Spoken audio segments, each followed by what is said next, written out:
धैर्यवती महिला सुधीरगुप्तः सम्राट् अशोकः आसीत् महापराक्रमी। साम्राज्यस्य विस्तारः एव चक्रवर्तिनः लक्षणम् इति चिन्तयति स्म सः।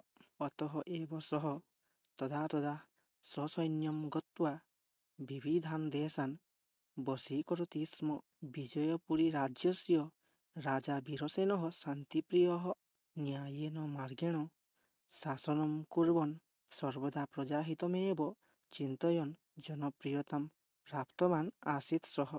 कदाचित् अशोकः दण्डयात्रां कुर्वन् विजयपुरीम् आक्रान्तवान्। वीरसेनेन स्वराज्यरक्षणाय युद्धं कृतं, तथापि तेन पराजयः प्राप्तः। अशोकः तं कारागारे अस्थापयत्। अशोकः एव तस्य देशस्य सिंहासने उपविश्य शासनम् आरब्धवान्।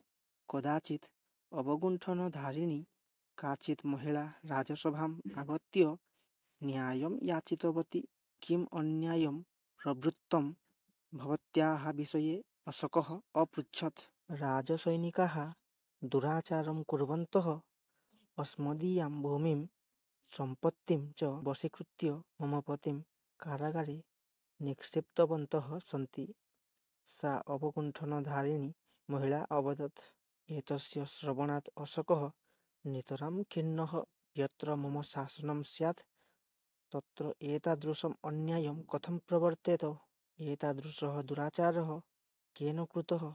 तं यथायोग्यं दण्डयिष्यामि इति अवदत् सः। तस्य दण्डनं कष्टाय महादण्डनायकः अपि तं विरुध्य किमपि न कुर्यात्। सा महिला अवदत्, निर्भयतया तस्य विवरणं श्राव्यताम्।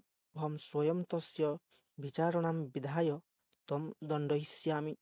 अशोकः दृढस्वरेण अवदत्, निष्पक्षपातः व्यवहारः किम् अत्र भवितुम् अर्हति? अथ किं सम्राजः अशोकस्य मम शासने न्यायनिर्णयविषये पक्षपातः कदापि भवितुं न अर्हति। तदा सा महिला, तत् अन्याय्यं कृत्यं कृतवान् भवान् एव।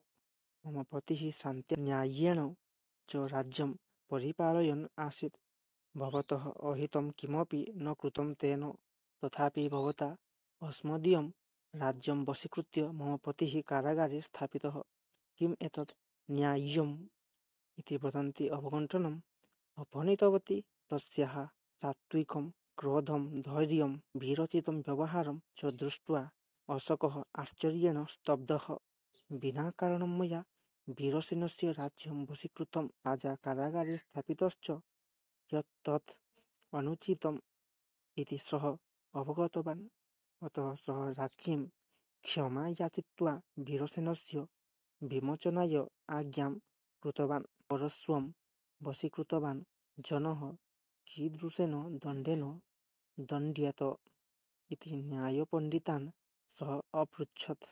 देशात् निष्कासनीयः भवति तादृशः इति अवदन् न्यायपण्डिताः।